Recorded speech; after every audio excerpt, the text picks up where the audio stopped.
Thank you, Jesus. Thank you, Abba Father. Thank you, Holy Spirit. Lord, we thank you for your love. We thank you, Jesus, for your mercy. Thank you, Lord, for your presence in this place now. We welcome you, Holy Spirit.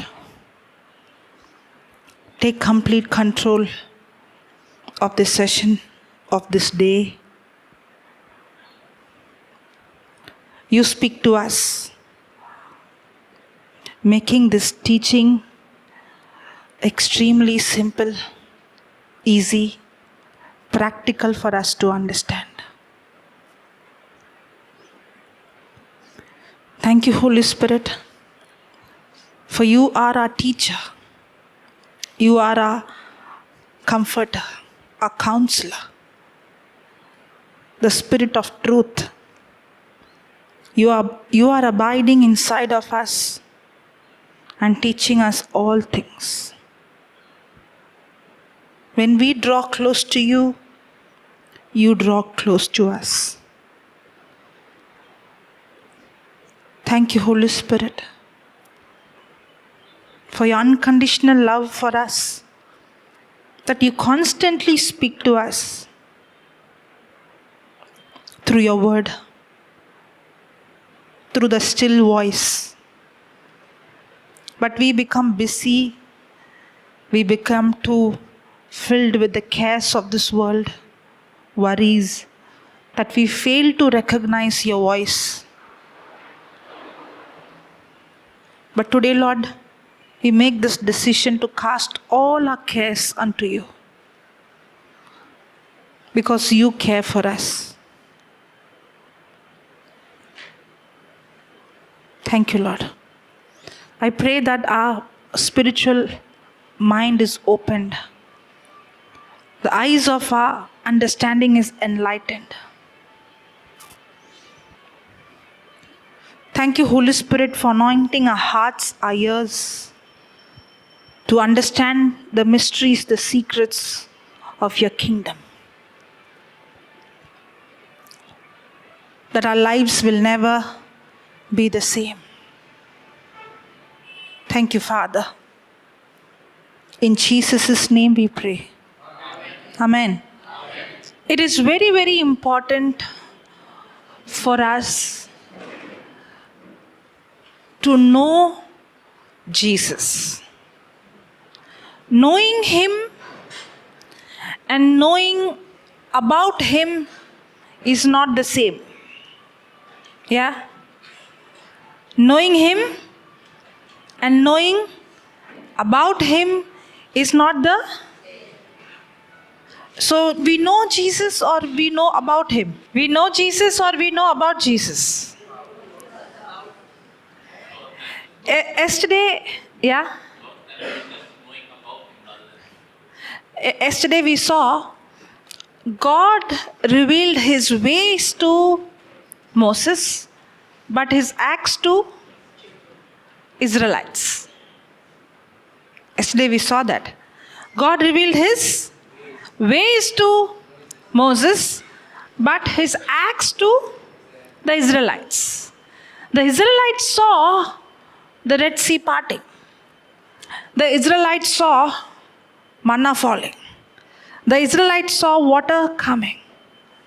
But for Moses, God spoke to him face to face like a friend.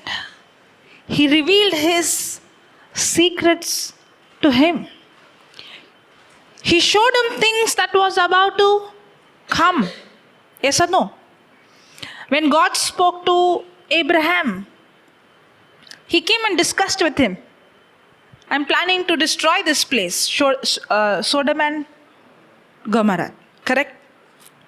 God came and spoke. Now somebody might say, why did God do that? Why did God plan to destroy? It is contradicting to God's nature. Yes or no? Yes or no?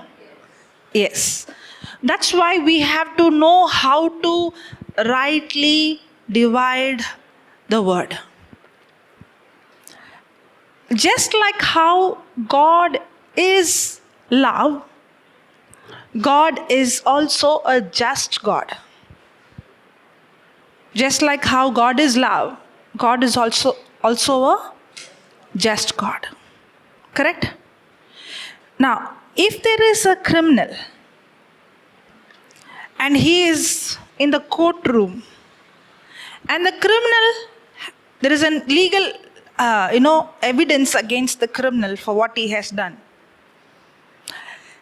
If the judge is a friend of the criminal, do you think the judge will say, he's my friend, I love him, so I'm going to forgive him?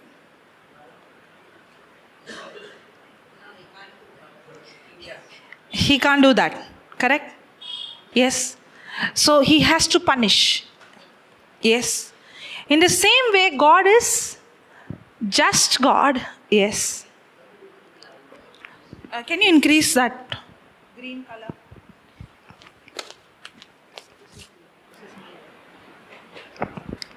Praise the Lord. Now? Yes. Thank you, Jesus. Hallelujah. Okay. What was I saying? Yes. So the judge has to reduce praise God. So God is a just God. He has to punish. He has to bring judgment.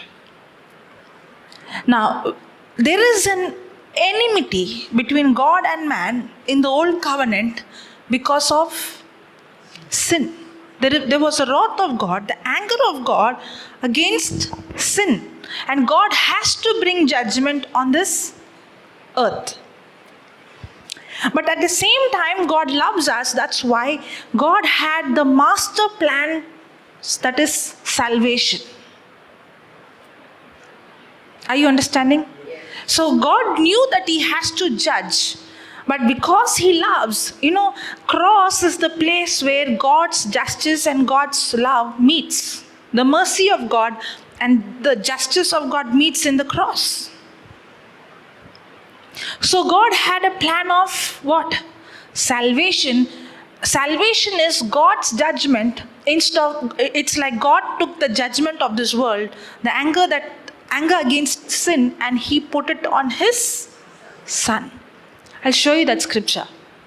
2 Corinthians 5, 18th verse onwards. But all things are from God, who through Jesus Christ reconciled. Who through Jesus Christ reconciled. Now, what is the meaning of the word reconciliation? What is the meaning of the word reconciliation? Restore. Restore is not complete. It's correct, but not complete. Reconciliation is restoration after a war. Reconciliation is restoration of, there is enmity between two people, and after a war or after an enmity, there is a restoration. Are you understanding? So because of sin, God's anger came upon man because of sin. God is just God. So God has to punish sin. And there was wrath on mankind. But then, how did God reconcile? Okay. Let me put it in another way. We both are friends. Okay? We both are friends. And I did something evil to her. I cheated her. I abused her. Or I backstabbed her. I did something. Or I took her money from her and I cheated her. Who made the mistake in this relationship? I made the mistake. Correct? So if I want to reconcile in this relationship, who has to pay the price? I have to pay the price. Correct?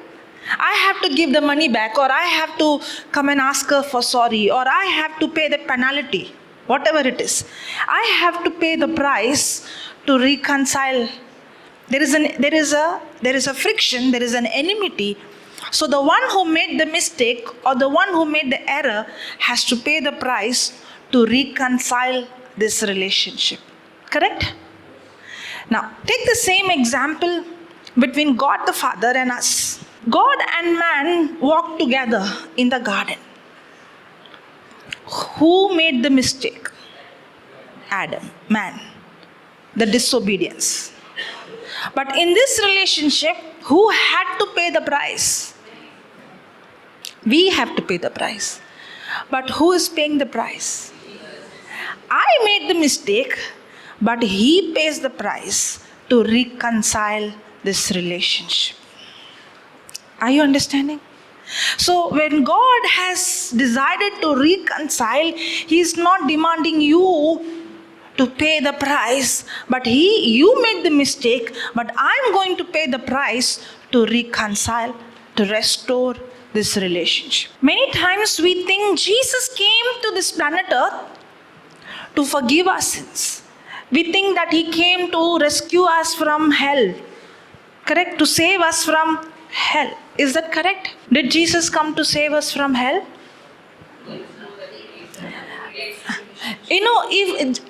See, that's exactly, yes. Jesus did not come to this earth just to forgive my sins. He did not just come to save me from hell. No. That was not the reason why he came. Jesus came because he wanted to restore the intimacy. He wanted to reconcile. Reconciliation. Jesus did not came just to save us from hell or to just forgive our sins, but he came to restore our relationship, to reconcile. Are you understanding? And Jesus came to reconcile, so he paid the price for us. But all things are from God, who through Jesus Christ reconciled us to himself. That's why Jesus came. Man and God was, walking together. There was an intimacy. God created us to walk with him, to be connected with him. God created us to have a constant communion with him. But because of disobedience, because of sin, there came a separation from God. And now there is an emptiness in man because of that disconnection. And we are trying to put something else to fill that emptiness. And nothing, that's exactly what happened to the woman, the Samaritan woman. It's not that, she was having one relationship after another relationship after another relationship because there is a void in her heart. And she's trying to search Christ in human beings. And every person who came into her life used her body, but nobody could fill that void in her heart. This is not the story of the Samaritan woman. This is our story. This is your story. This is my story. We are running behind money. We are running behind relationships. We are running behind status. We are running behind power. We are running behind so many things. I heard a testimony of a person. This person is very good. He's very good in the music field. He's like a star. He has done many albums. He's not from India. He used to have kind of, I think, some what music is that? Rap music, something like that. I'm not very sure. But he used to be very, very famous. And he said these words, I have received the best awards in the world. And the day he used to receive the best award in the world, he would feel top of the world. But he said, on the same day night, on the day it would be like the whole world is appreciating, I have achieved something, I felt like I got something. But the same night, when I come to my room, I would feel the emptiness in my heart. There is something lacking, there is something missing. And I would go and buy horses and cars and so many things to bring that satisfaction or to fill that voidness. But he never had that. But one day, someone came to preach the gospel in his house. And as the gospel was preached, he gave his life to Christ, he and his wife. And both of them, they went on the streets to give Jesus. And one day, they found this man on the street. And they picked him up, they brought him home, gave him food, gave him good clothes, gave him good bath. And they saw the joy in that person's face. And the man said, I never had this joy when I received those awards. Because now I discovered the call that God has for me. The problem is, we try to fit into the world's mold. That's what we impose in our children. It's all about getting good marks. It's all about being number one. It's all about being the top. We teach our children to compete. When we used to have the children's, during the lockdown, we had the children's Bible study. It's still going on. Aliston is still teaching. In the beginning, I used to see when children would come to give testimony, the testimony would be all about, about exams and marks. And some children would come and say, I did not study, but I prayed and God gave me the answer and I got this mark. And I saw there is a culture that they think getting good marks is all I need. Nothing else is important. And I told them, what is the use of you being top in your class, but you can't love a student in your class who's weak and you couldn't help? You failed. God is not going to look at your performance. God is looking at your heart condition. Your neighbor who's finding difficult to study and you couldn't help your neighbor. There is somebody in your classroom, there is some problem in the house and the child is sad and the child is depressed and the child is finding difficult to study. You don't even bother to ask what happened to you. You couldn't even show love and you got 90%, 99%, 100% and you are coming and sharing it as a testimony. Maybe everybody will clap. Maybe you are right in human eye, but you still failed in God's eye. Because that's how we study the Bible. For us, studying the Bible is read 2 scriptures, confess it, and then you get good marks. When you get good marks, come and share your testimony. That's Christian life. Can you give me some scriptures to get a good job? Take the scriptures, confess every day, get good job, come and share, I got the job. I got my promotion. Tell me where in the book of Acts the disciples came and gave testimony. Now I got a bungalow, I got so many cattle, I got so many houses, I have so many cities. What testimony did they share in the book of Acts? If that is called testimony for us, we are interpreting the scriptures the way we want it to. We wanted to live a life according to the world's standard and we are justifying and saying, we don't want to change ourselves according to the word of God. We want to change the word of God according to what we want. There are many times people would come and say, I want counseling. And there are sometimes people would come and argue. You know why? They wanted us to say what they wanted to hear.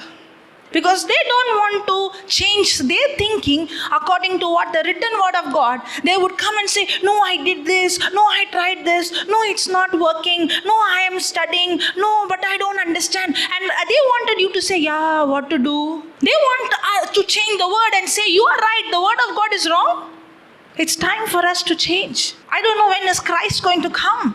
But your time is short. My time is short. We are not going to live here for 1,000 years. If we fail to do what God has called us to do, every one of us are going to stand before Him a day. We are responsible for what we have done with the time, the money, the resources, the talent. God has put you here for a purpose. Jesus did not just come to forgive your sins and just save you from hell and one day you go to heaven. No. He has come to restore that relationship, that intimacy that Adam lost in the garden. He is not interested in just forgiving your sins. He is interested in a relationship with you, an intimacy with you. Knowing about God is different from knowing Him. That's why the Bible says, seek you first His kingdom and His righteousness, and all these things shall be added unto you. But the problem is we want all those things, but we don't want Him. But God wants you. He doesn't want anything from you. Do you think God wants your preaching, your this and that? No. God wants your heart. God wants a relationship. Everything else is a result of your relationship. On the other day, I was telling to someone, people say, it's so difficult for me to reach out. I cannot go and speak. People don't believe. They don't agree. Their mindset is different. But it's not so. We are supposed to be like that sweet aroma. For example, Jesus. I'm not saying Jesus did not have persecution. I'm not saying that, the leaders came against Him. But what about the crowd? What about the children? Wherever He went, people came. Why? Because of the love. Because of the anointing. Do you think Jesus worked hard, tried hard to change people's heart? No. How is that when Peter's shadow healed the sick? It is not something in the shadow. It was the presence of God that Peter carried. That people were attracted not to Peter, but Christ that they saw in Peter. It is the presence of God that he carried with him. And that presence of God is a result of the relationship and the intimacy of knowing Him. It's not very difficult to go and, it's not about you going and changing somebody and trying to bring somebody. No, it's about your relationship of knowing Him. When you know Him, the presence of God in your life cannot be hid. The light cannot be covered. People will be attracted to not you, but Christ in you. It becomes effortless. I was sharing yesterday, in the beginning, I used to ask, Lord, how will I go and how can I pray for a sick person? What if I make the wrong prayer? What if I say the wrong words? What if it doesn't manifest? I used to ask this question. Lord, I want to go and I want to reach out. I want to give. But what if they don't believe? How will I convince a person? I used to have all these questions. Because I know I can't convince anybody. I know that I can't make anyone to believe. But how will I do that? You know what the Lord answered me? He told me, you're not the one who's going to do. You allow me to live. I am the one who's going to do it through you. When the Holy Spirit spoke to me those words, a burden lifted away from me. Because I had a burden. How am I going to do this? I have to perform. I have to learn. I was more conscious of what I have to do. But when the Lord said, you have to go away from my way. You die so that I can live through you. Christian life is not how better my flesh is going to be. Christian life is how much I die. It's about the less interference of me so that He can flow through me. It's not about me. It's not about becoming a better flesh. It's living a crucified life. And the Lord said, it is not you, it is I who's going to do it through you, if you allow me to live, then what I have to do? I have to become more and more conscious of Him. For a long time, I have not understood what is dying to flesh. I thought dying to flesh means doing something that is very, very painful, very, very hard, very, very difficult. Tolerating something and saying I'm dying to flesh. But when Holy Spirit began to reveal to me, when a dead dog cannot feel a pain, when you are dead to your flesh, do you feel pain? If you feel the pain and if you are hurt, it's an indication, that hurt is an indication that your flesh is not crucified. If I'm hurt, it doesn't mean I'm dying to my flesh. I'm hurt means I'm alive to my flesh. If a person has a wound and somebody presses, there is a pain, correct? You might think the pain is because somebody pressing you. Let me tell you, the pain is not because somebody is pressing you. The pain is because not what is happening outside. The pain is because of the pus that is inside. When we go through difficulty, when we go through pain, we think, I'm hurt because somebody did something to me. No, you're hurt because yourself is alive. You know what happened to Jesus on the cross? Can you put that Hebrews 12:2? Looking away from all that will distract to Jesus, who is the leader and the source of our faith, giving the first incentive for our belief, and is also its finisher, bringing it to maturity and perfection. He, for the joy of obtaining the prize that was set before him, endured the cross. How did Jesus endure the cross? With joy. Despising and ignoring the shame, and is now seated at the right hand of the throne of God. You know what the scripture says? When Jesus was crucified on the cross, he endured the cross. Some translation says he embraced the cross. How? With joy. How can he embrace the cross? Endure the cross with joy. And how is that he could despise shame? You know why?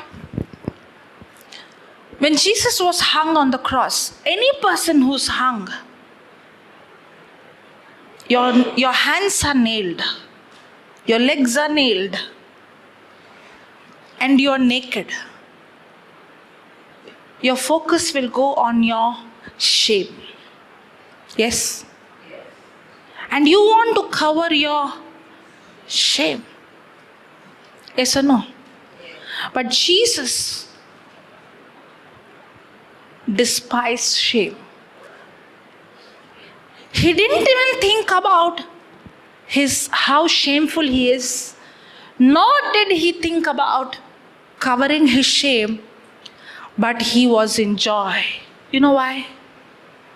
Because Jesus was not focusing on what he is going through, that he was focusing on what you and I are going to receive. He was not thinking about him, he was thinking about you. That's why even in that condition, he had joy. He despised the shame. And he is our leader. He is our leader. And we are supposed to look at him and look away from all our distraction.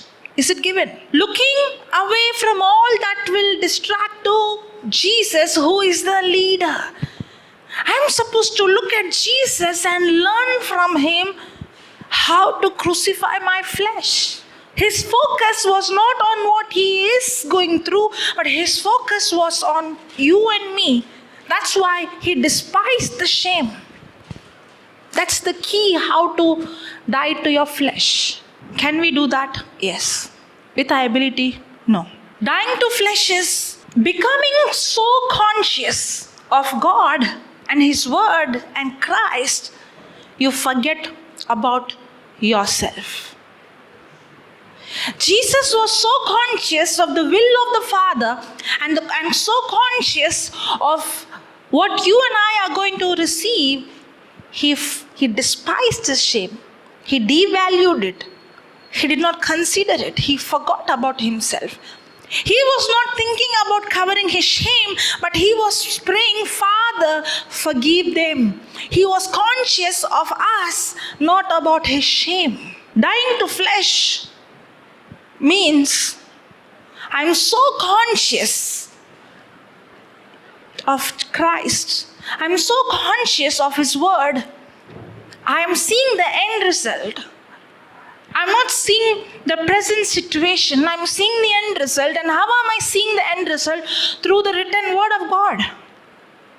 And I'm so conscious of the unseen, where the seen has no more impact on me. It doesn't hurt me anymore. Because the unseen becomes real to me than the seen. That's when I have joy in the midst of the trial.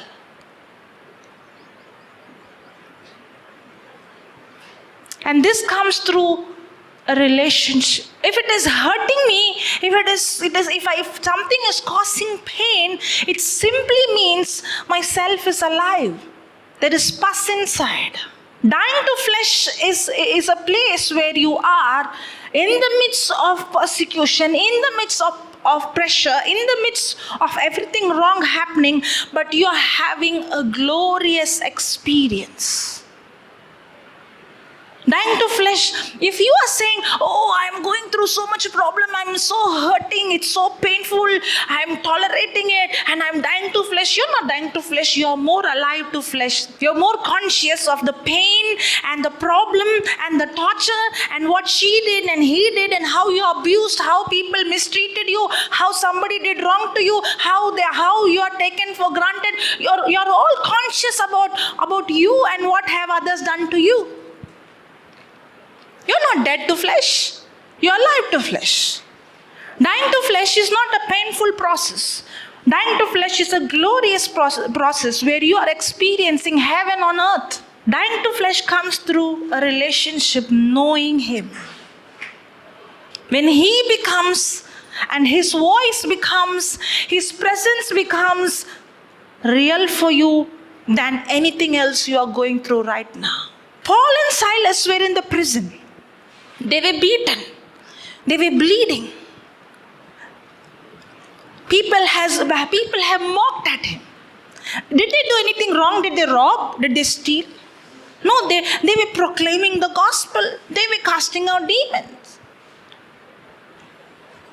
When you are doing what God has called you to do and you are insulted, you are rejected, you are beaten, you are abused, you are put in prison. Do you think Paul and Silas were hurt? They were depressed? They were sad? We might be in that condition. We might say, oh, I'm dying to my flesh. What to do? It's so painful. That's not dying to flesh. They were tied and they were put in the dungeon. Remember, the prison what they had was not like the prison that we have. Yes or no? The punishment is so severe. But what was Paul and Silas doing? They were focusing on the hurt, the swelling, the bleeding, or they were rejoicing. They couldn't even feel the pain because they forgot about themselves so much because they were so God conscious. They were not asking God, why you allowed this to do? Didn't I do what you told me to do? Am I not preaching what you told me to preach? Didn't I confess Psalms 91? Why you did not protect me? Did they ask all these questions? What they were doing, they were praising. They were singing. In the natural, it looks like it's a prison, but actually, they were experiencing heaven. There was a supernatural earthquake.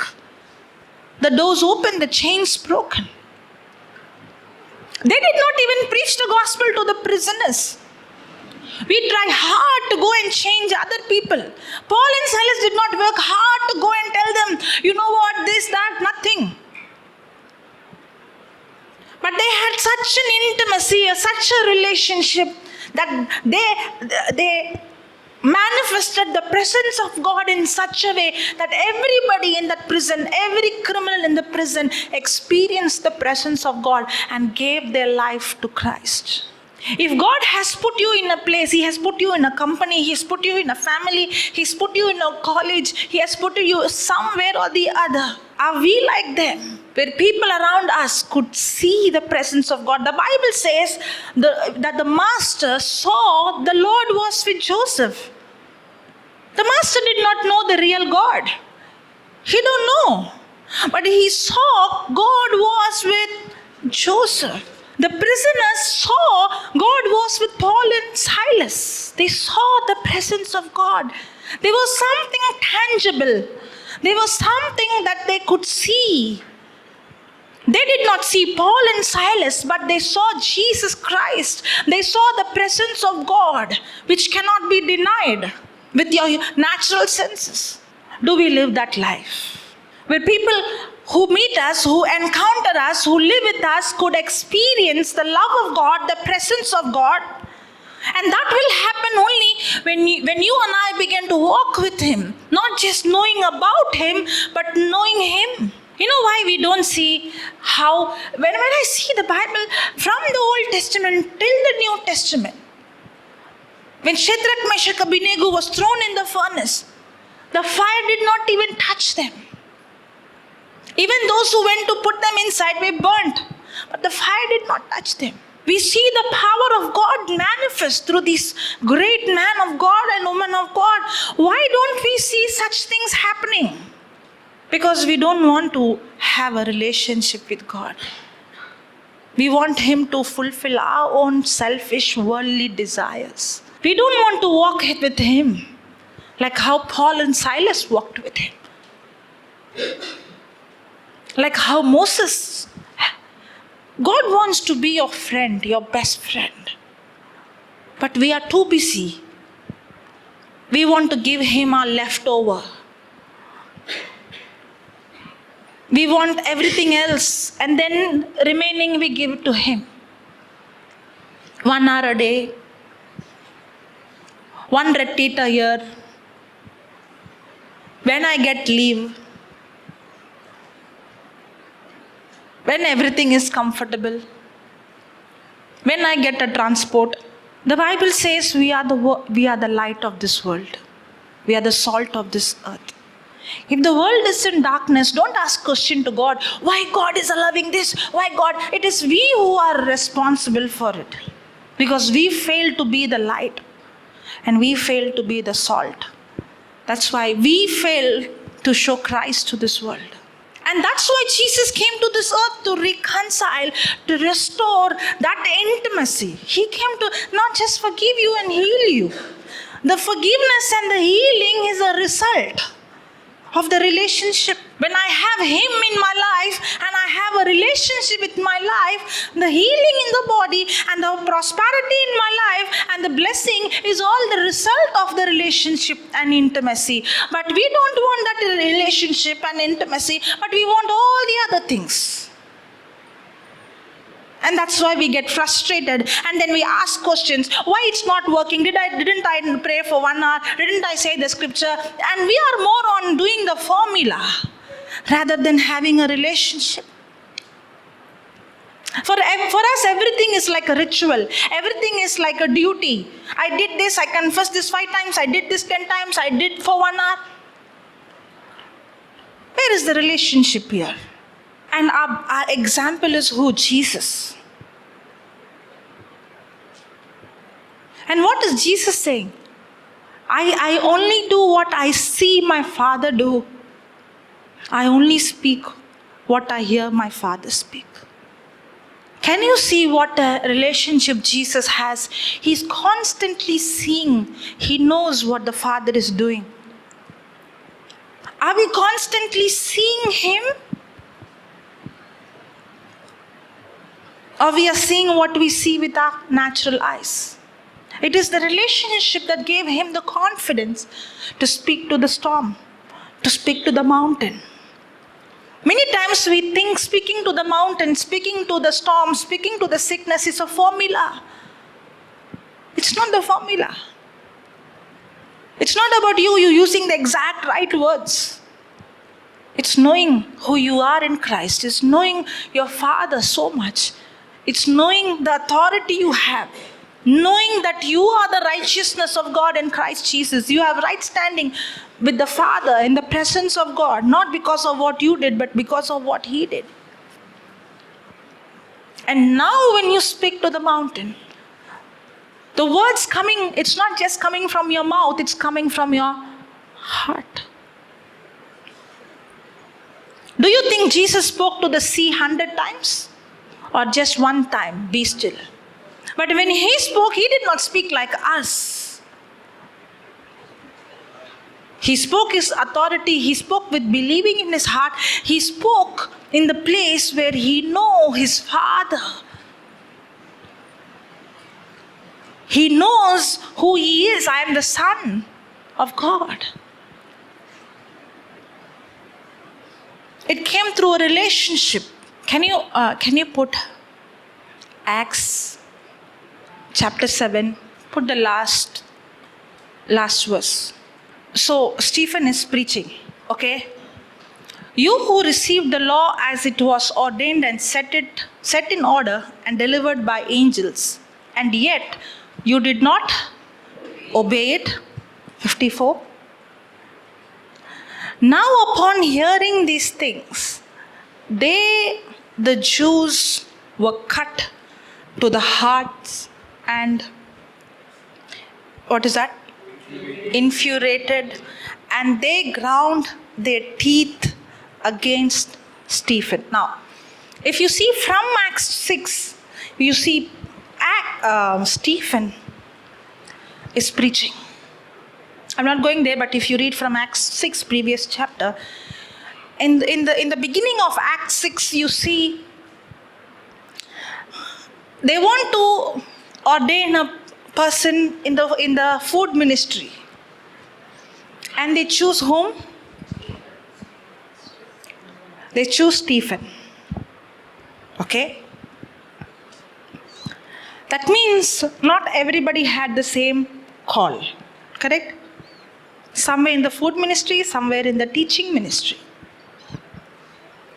But even then, Stephen was preaching the word. So no matter which ministry you are in, sharing your testimony, preaching the word is for everybody. Can you put that Acts 6 so I'll show them what happened from verse 1?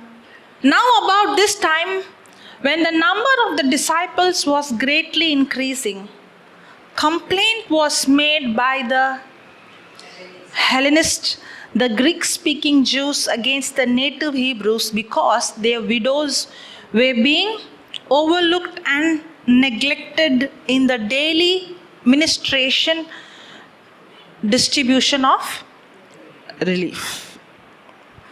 Okay, then, so the 12 apostles conveyed the multitude of the disciples and said, it is not seemingly or desirable or right that we should have to give up or neglect what? Preaching the word of God in order to attend to serving at tables and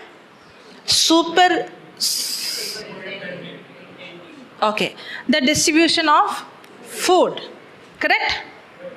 So is there a need in the food ministry? Yes. Is there a need in the preaching ministry? So is there God ordained someone to do this work? Did God ordain someone to do this work? Is anything inferior to anything?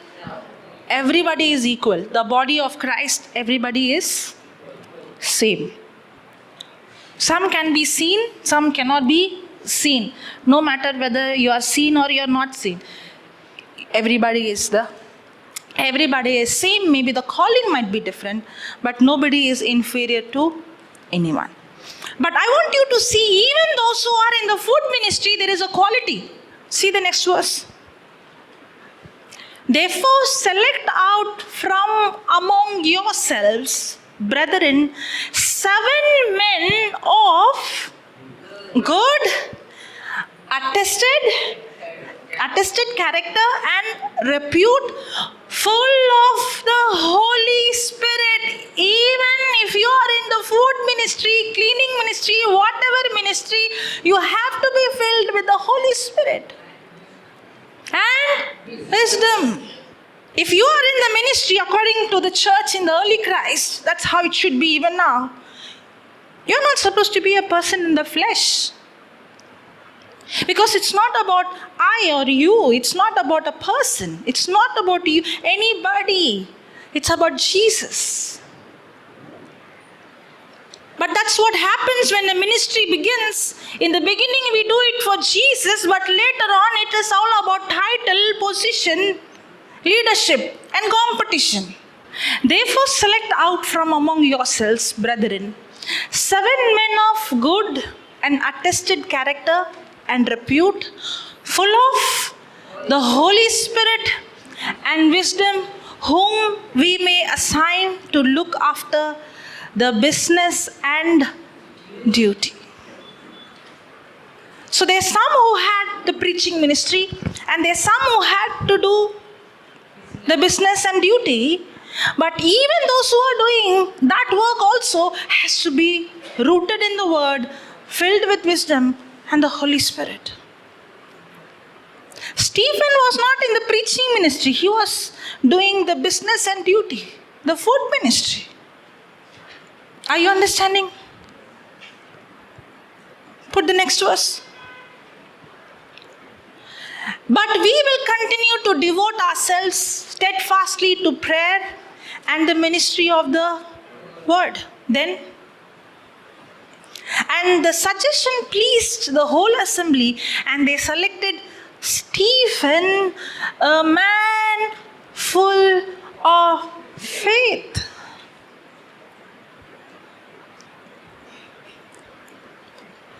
Stephen was not in the preaching ministry, but he was a man full of faith, a strong and welcome belief that Jesus is the Messiah, and full of and controlled by the Holy Spirit. And Philip and Porus and Nicanor and Timon and Pharmens and Nicholas, a proselyte convert from Antioch. Praise God. And then continues, Stephen begins to preach. So is the preaching only for those who are doing preaching, or the preaching is for every department? Wherever God has planted, not necessarily in the pulpit, wherever God has planted you, everybody has to proclaim the word. Preach your gospel, what Jesus did for you. It's not only sister so-and-so or brother so-and-so. It's for every person who believes Christ. And everybody has a duty to do in his kingdom. Now come back to 7th chapter. Which verse was that? 56, 57, 54. Okay. Now upon hearing these things, they, the Jews, were cut to the heart and infuriated, and they ground their teeth against Stephen. Now, was Stephen persecuted? Yes. Can you see his teeth and their face and their expression? Was it good? You're with someone and that someone is so irritated with you. What would be your expression? You're in your room, or you're in your house, or in somewhere, there's somebody who's next to you who hates you. Whenever sees you giving a different expression, showing hatred, will you be hate? Will you get into hurt?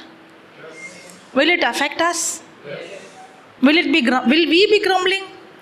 Will we also react back? Am I dying to flesh? I might say, I'm dying to flesh and say, oh, what I'm going through, you know. You don't know. I'm praying. You're praying, but your flesh is still alive.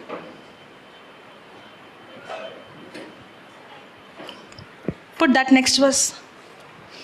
But he, full of the Holy Spirit and controlled by him, gazed into heaven. What they were doing, the expression, the anger, the bitterness, the words, the body language, he was not looking at them, how they're looking at me, how they are mocking me, how they are stoning me, how they are making fun of me. His focus is not on what someone is doing, his focus was on heaven.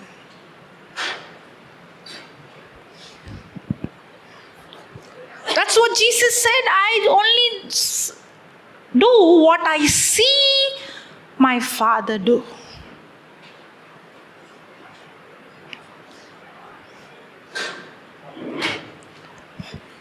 Was he going through sorrow, hurt, or was he experiencing heaven?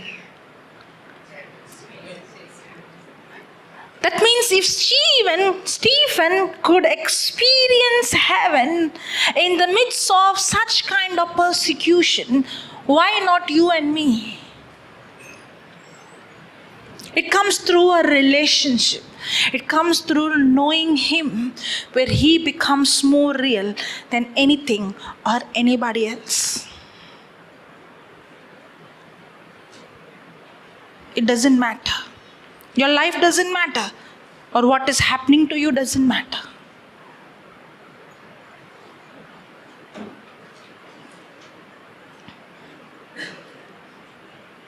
That's why I told you, dying to flesh is not a painful experience, it's a glorious experience. Stephen was not having a painful experience, Stephen was having a glorious experience. He was full of Holy Spirit and he was controlled by the Holy Spirit, and he gazed into heaven and saw the glory, the splendor, the majesty of God. Wow. He was not like how we think, oh, Stephen was stoned, he was crying, he was saying, oh, they're beating me. No. He was seeing heaven opened. He saw Jesus. He was in the glory. He was filled and controlled by the Holy Spirit. It's no longer about him, but he, full of the Holy Spirit and controlled by him, and gazed into heaven and saw the glory, the splendor and majesty of God, and Jesus standing at God's right hand. He did not see Jesus sitting, because the scripture says Jesus is seated at the right hand. But now when Stephen was martyred, Jesus is not sitting, he's standing. And he saw Jesus standing. His focus was not on the hit coming on his body, his focus was on Jesus. That's exactly what happened to Jesus on the cross. He despised the shame. He did not focus on what he was going through, but he embraced the cross with joy. And what was Stephen doing? Exactly what Hebrews 12:2 says, looking unto Jesus. He was not looking at what he was going through, because Jesus took every pain. He was looking unto Jesus. Can this happen in our family, in our house? Yes. There can be a commotion going on in your house. There might be extreme hatred going on in your house, but you can choose to look unto Jesus and begin to experience his presence in the midst of those commotion. You can start, even though you feel like crying, even though your feelings are negative, you can do it by faith. Start praising, start singing. And it does not come just like, one day you went and sat and sang. It should be a lifestyle. It's a relationship. Jesus came to reconcile this relationship. It's a relationship where for you, Jesus, the person Jesus, is more real than anything else that you're going through right now. Where heaven becomes real for you, where the presence of Jesus becomes real for you.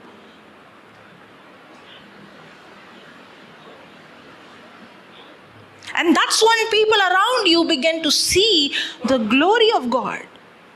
You don't need to try to change anybody, but the glory that you carry, the presence of God that you carry, brings change in people who are around us. When are we going to come to that place? Lord, I have not come here. I don't want anything, Lord. I want you. Do we have the guts to pray like that? Lord, I don't want anything. I want you. I want to know you.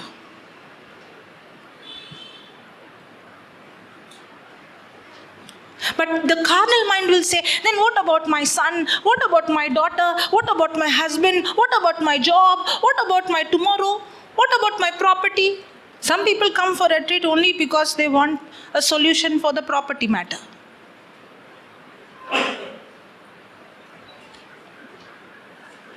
But when the Lord tells you, can you give everything by love?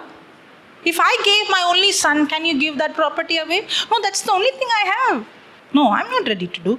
You tell me what scripture I have to say so that everything happens the way I want it to happen. You don't tell me to change. You change the word according to my desire. It doesn't happen like that. But he, full of the Holy Spirit and controlled by him, gazed into heaven and saw the glory, the splendor and majesty of God. And Jesus standing at God's right hand. Then, next verse, 56. And he said, look, I see the Jews.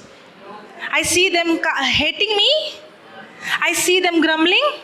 I see their teeth. I see how is it?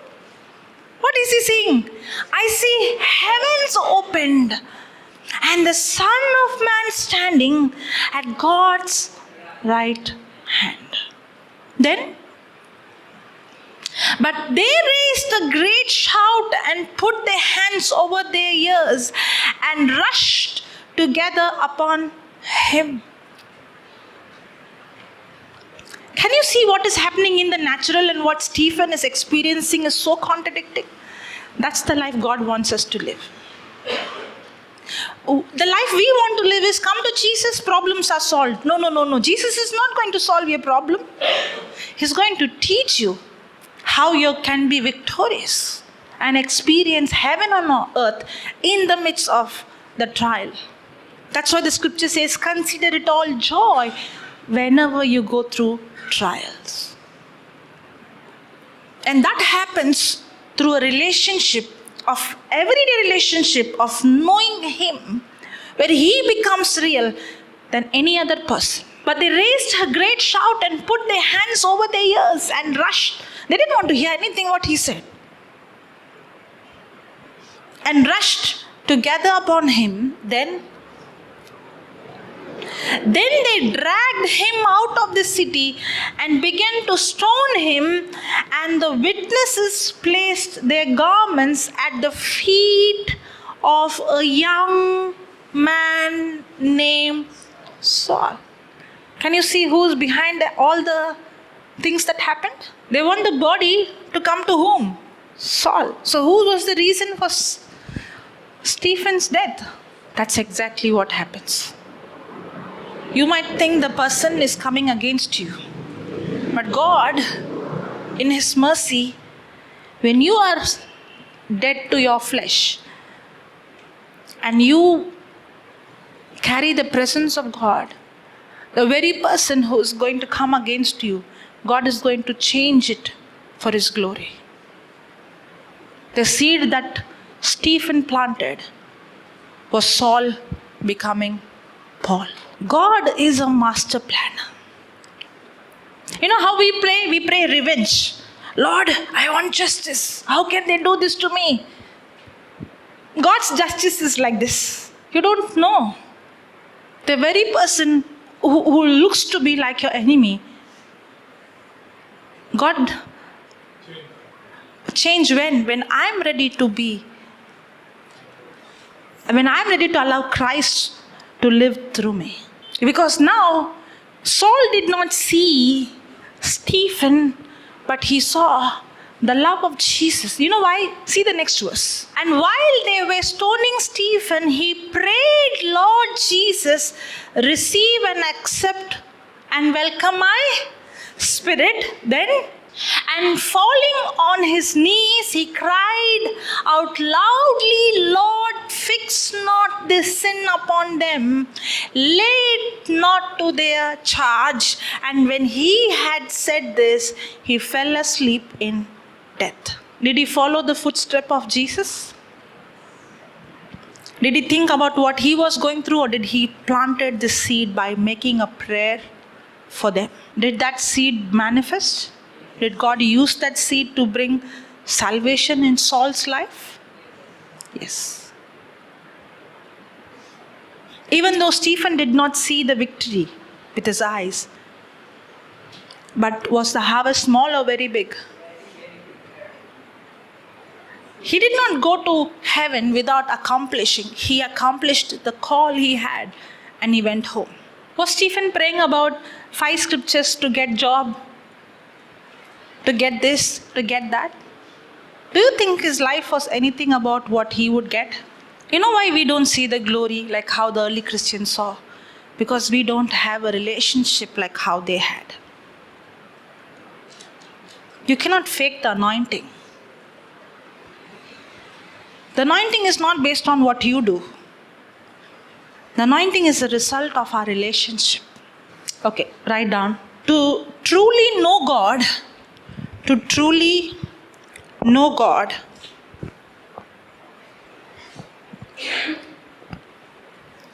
we must see Him in the context of Jesus Christ. Now, many people don't know God because they don't see God in the context of Jesus Christ. Means, for example, when I started, I was telling about how God wanted to destroy Sodom and Gomorrah. Correct? So many times we think, oh, God is angry, so God wants to destroy. But we fail to understand, if we want to know and start a relationship, then if I want to understand God's character, His a person, then I can know Him only in the context of Jesus Christ. If I want to know the Father, the heart of the Father, Jesus is the essence of the Father. Who's Jesus? Jesus is the essence of the Father. It's in Hebrews 1:3. Jesus is the perfect representation and the essence of the Father. So if I have to start a relationship, then I have to begin to know Jesus. Then why did God the Father did that? Because, remember, because God has to judge sin. And if that sin is going to multiply, it is going to destroy the entire planet Earth. But then, there is a man called Abraham interceding. Correct? But even Abraham is not perfect. God wants someone to intercede. So that because of the intercession, God would, instead of bringing the judgment, He could bring mercy. But Jesus is the perfect intercessor who's seated at the right hand of the Father, who's advocating. Now when Jesus is advocating, not like Abraham, but when Jesus is advocating, Jesus is saying, I shed the blood, I paid the price. So he is advocating on our behalf to the Father. Now the Father, who's a just judge, is saying, case dismissed. When? Not only when Jesus is saying, I paid the price because you need two witnesses. When I also agree with Jesus and say, yes, I'm washed by the blood of Jesus. Jesus has forgiven me. There are two witnesses. That's when the judgment on my life is cancelled. That means the just God wants somebody to intercede, and no man can be a perfect person to intercede, or another way to advocate. Jesus is our advocate. So if I have to have a relationship with God, know Jesus. If I try to see him in the Old Testament, I might get confused and say, God is angry or God is loving. And I might think that God is upset with me because I did this and I did that. But if I really have to know him, I should know Jesus.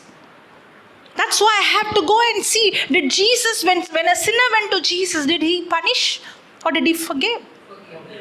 Did he condemn? No.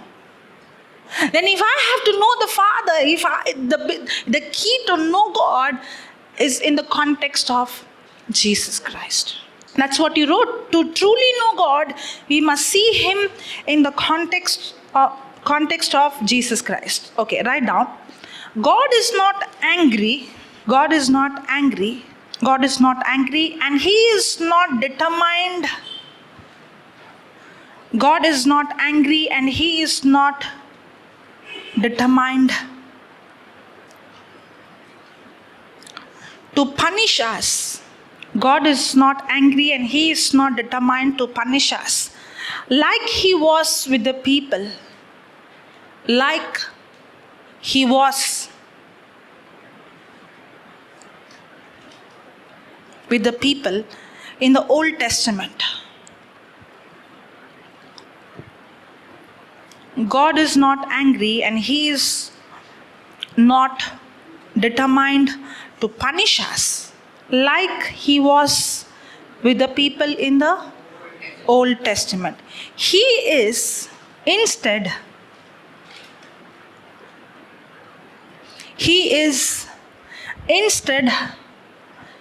a God of love. He is instead a God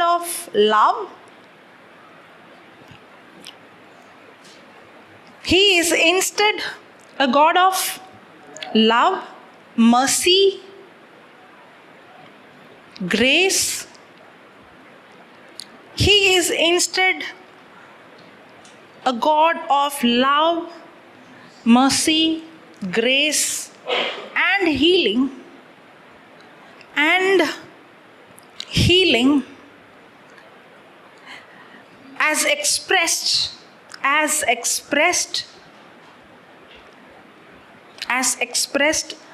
perfectly through Jesus' nature. He is instead a God of love, mercy, grace, and healing as expressed perfectly through Jesus' nature. So if I have to know God, then God is not angry, but God is what? He is full of love, he is full of mercy, he is healing. And how do I know it? Because God's nature is expressed through Jesus. Can you put that Hebrews 11:3? He is who? Jesus. Jesus is the sole expression. He is the soul, is the only expression of the glory of God, the light being, the outring or radiance of the divine, and he is the perfect imprint and very image of God's nature. So Jesus is the only expression, and he is the perfect imprint, and he is the very image of God's nature. Do you want to know God's nature? If you go into the Old Testament, you will get confused. The Bible says very clearly, if I have to know God's nature, I can know his nature only through Jesus. Not through Moses. No. not through anybody else. If I want to know God's very essence and the nature, then I can know it only through Jesus, especially Jesus on the cross. That's when I see the nature of God on the cross. A God who created the heavens and the earth. The God who is the Almighty, who knows everything. Became poor, made sin, lost everything, was put in shame, rejected, and He chose to do it because He loves us. That is God's nature. If you want to know God, you see the cross and you see Jesus. That's God's nature. His nature is not to think about His own benefit. We see God as someone sitting there who doesn't even care about what's happening in this earth. No, that's not the God He is. If I want to know Him, then I know Him when I see Jesus. Because Jesus is the very essence of the Father. Hallelujah. Thank you, Jesus. Okay, write down. God wants to give us. God wants to give us every good thing. God wants to give us. God wants to give us every good thing we could ever need. God wants to give us every good thing we could ever need. In order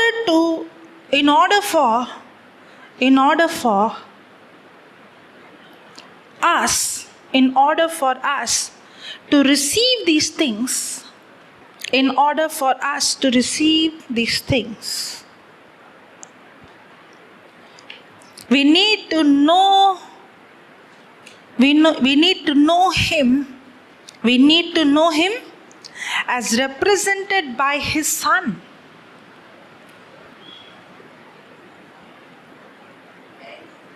As His Son, S-O-N. God wants to give us every good thing we could ever need. In order for us to receive these things, we need to know Him as represented by His Son. Knowing God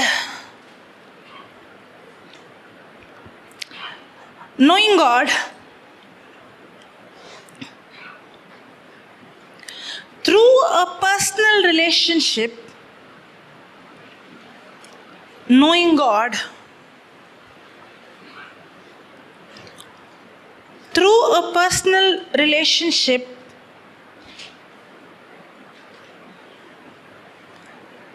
going knowing God through a personal relationship with Him,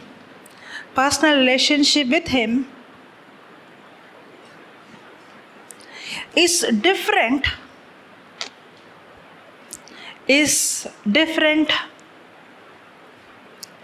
than simply knowing about Him. Knowing God through a personal relationship with Him is different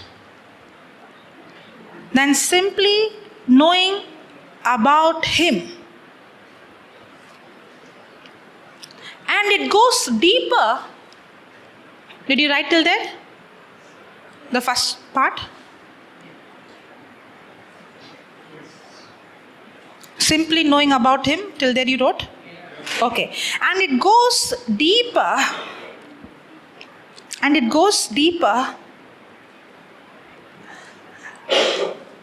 Than just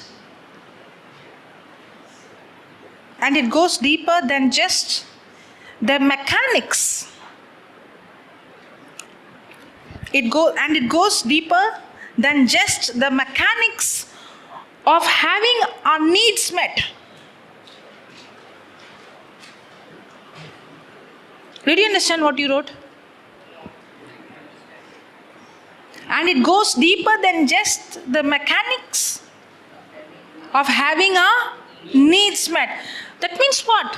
When I see, knowing Him it's talking about something deeper.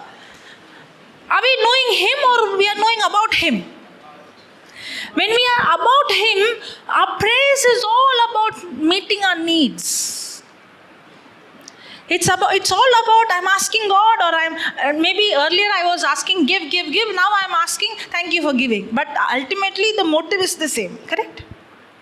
To get the things, to get good life, good family, good job, good work, good future, good everything about meeting our needs. Honestly, yes or no? Yes.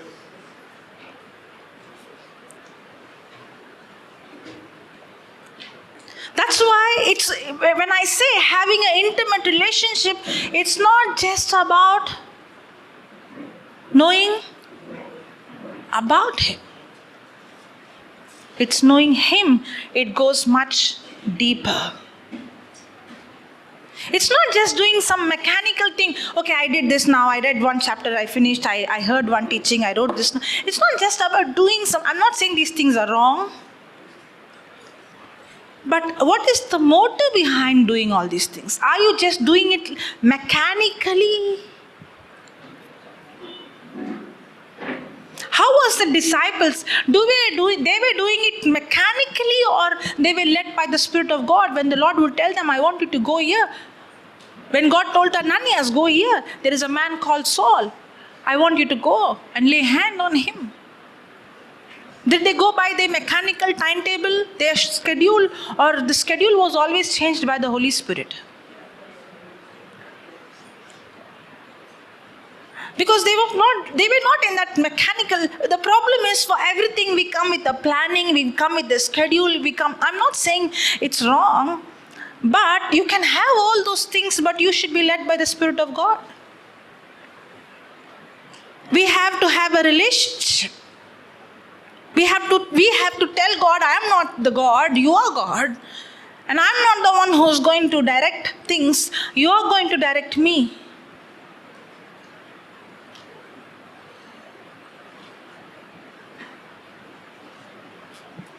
Sadly, that's what we are doing. In the ministry, we are doing the same, where we don't allow the Holy Spirit. We want everything the way we want it to happen.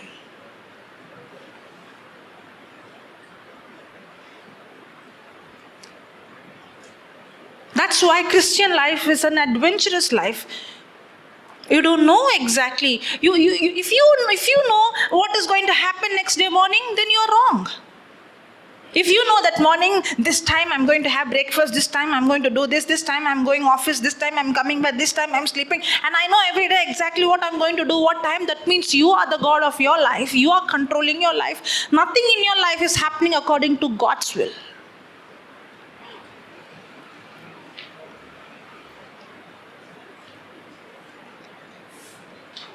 Moses did not know he's going to meet God in the burning bush.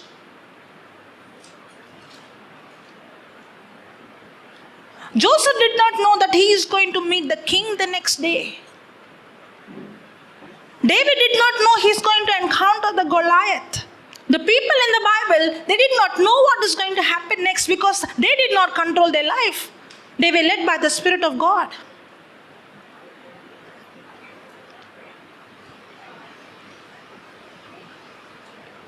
They were not the masters of their own life, determining. They were not saying, this is what I have to do. We have our agenda, we have our schedule, we have a plan, and we want God to do our plan.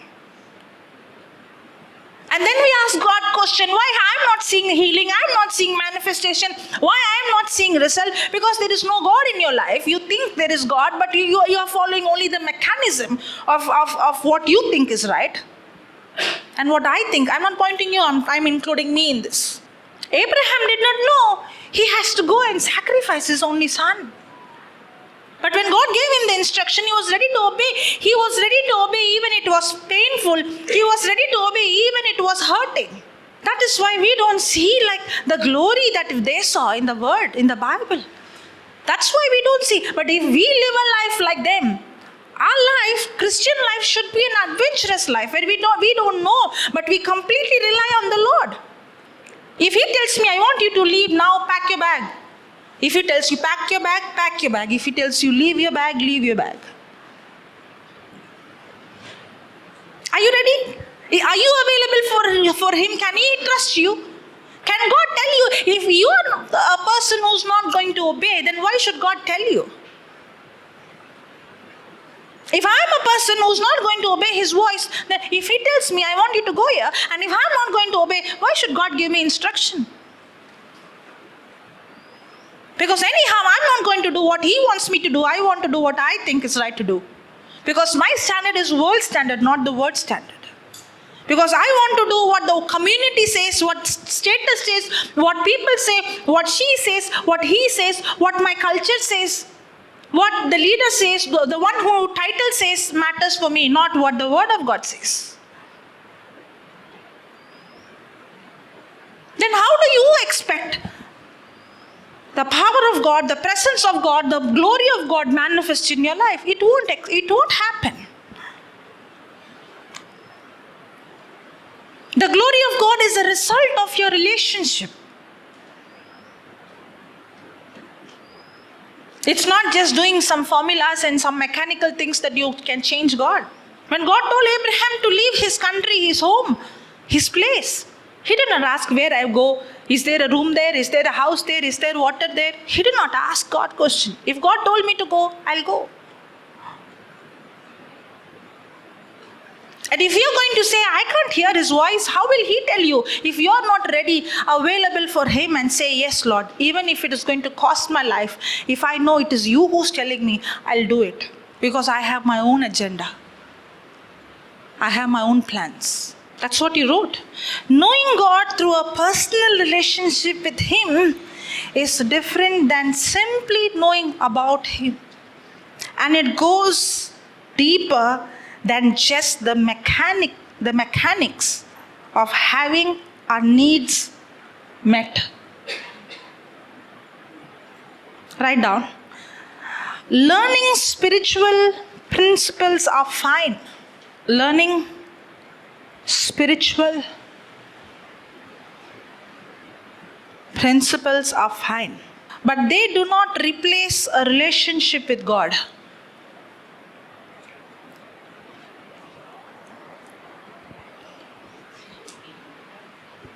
Learning spiritual principles are fine, but they do not replace a relationship with God. We have to learn the principles in the Bible. I'm not saying that's wrong. It's fine. It's good. We have to learn. But it should come out of a relationship. It should, the foundation of learning the principles should be, I want to know Jesus. I want to live according to his system, his kingdom. But I can learn the principle and have a different motive. I can learn the principle only because, I can learn Habakkuk 2 to write down your vision so that I can write down which car I want, which color I want, which bungalow I want. Correct? And I can also say my prayers are answered. I can give testimony also. But did you fulfill why God has called you to live in this earth? I don't know. But I applied the principles to get my needs met.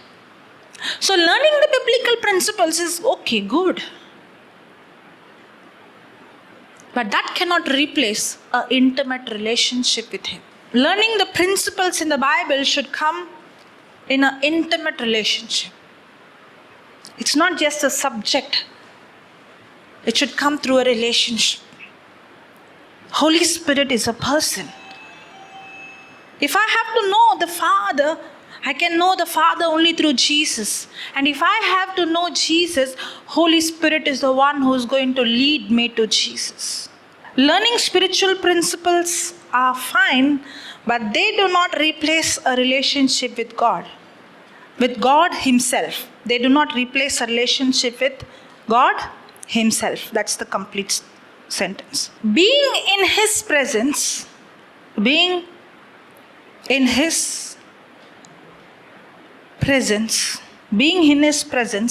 and letting His love,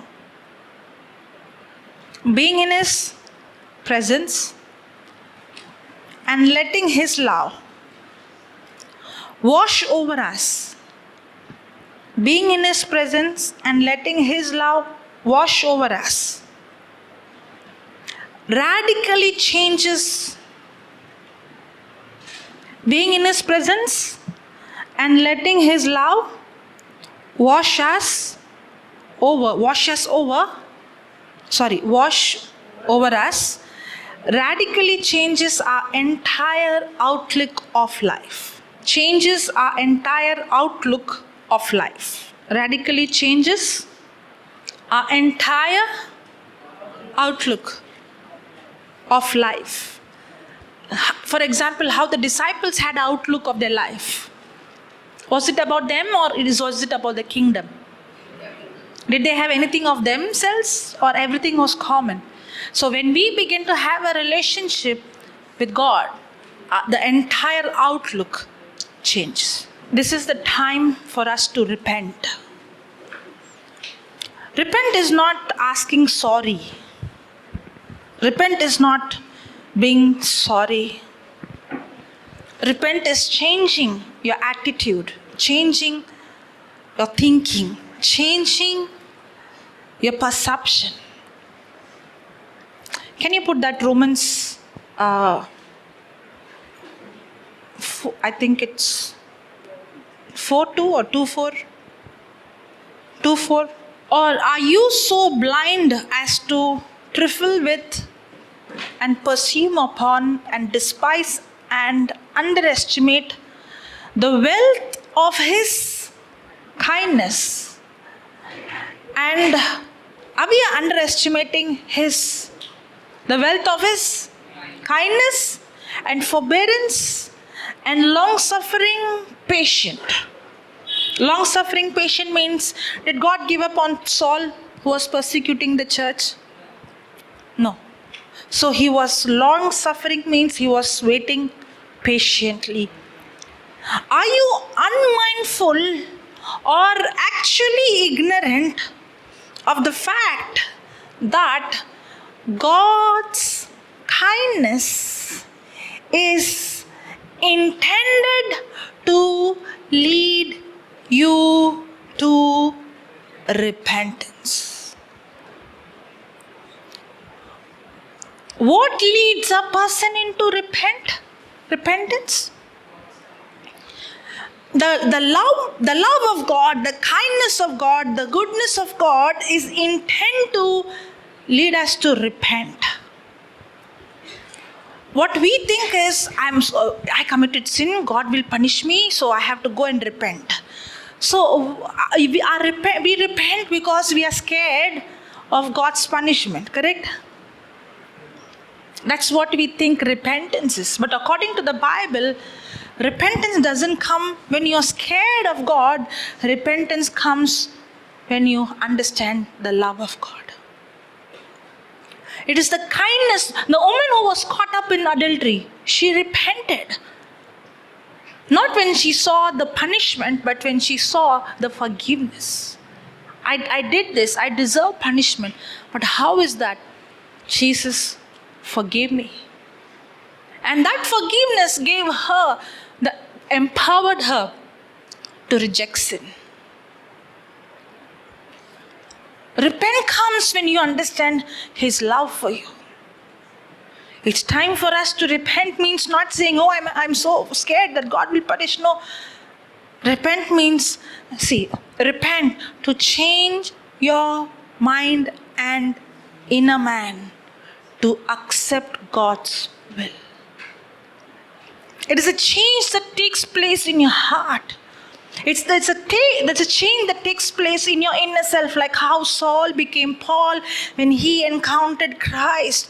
The love of God, instead of Jesus coming to judge him or punish him or kill him, he saw Jesus' love, and that love brought repentance in his heart that changed him forever from inside.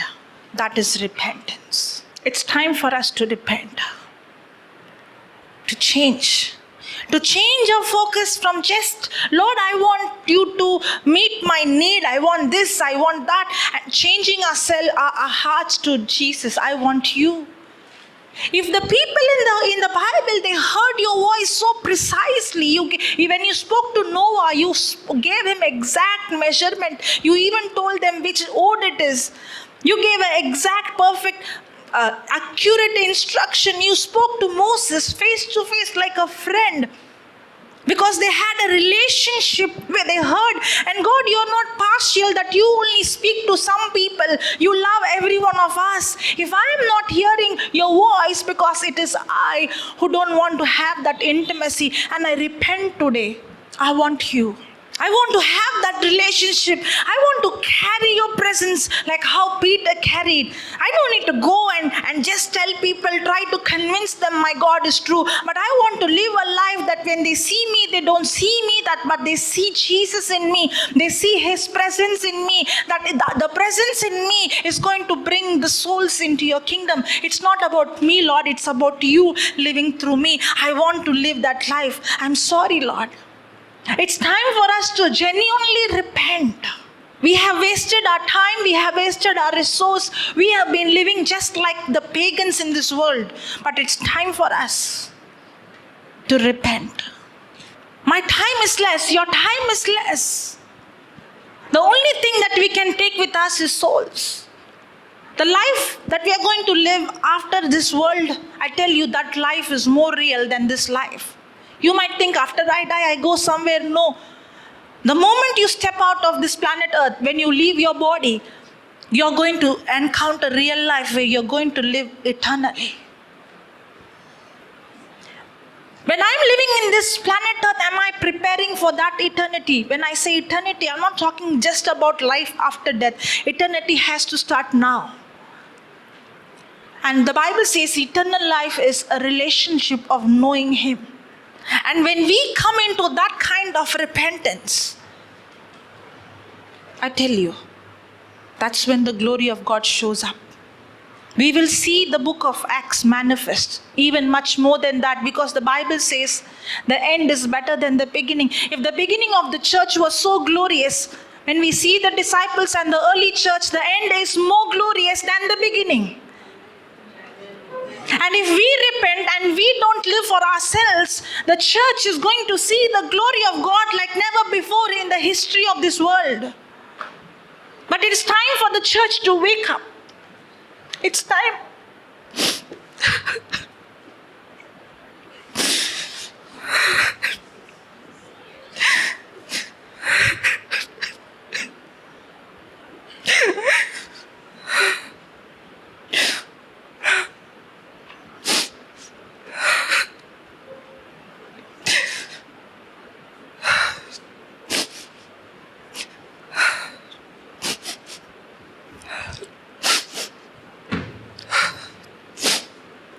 I'm sorry, Jesus. I'm sorry.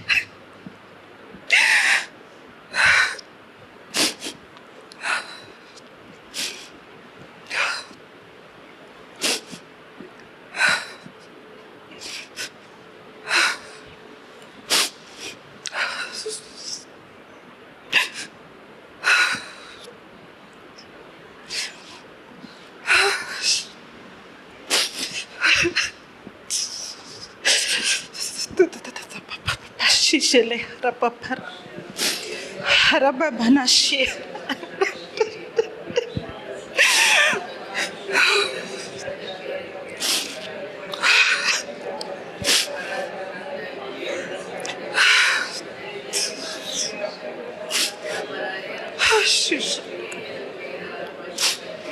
Shishele harababana karamama harababana shishele karabamana. Harababala shiselek. Shishelera na na na na na na shiselek harababa. Harababala shiselek. Shiselek kerebebene karababala shiselek. Shisele harababala karababala.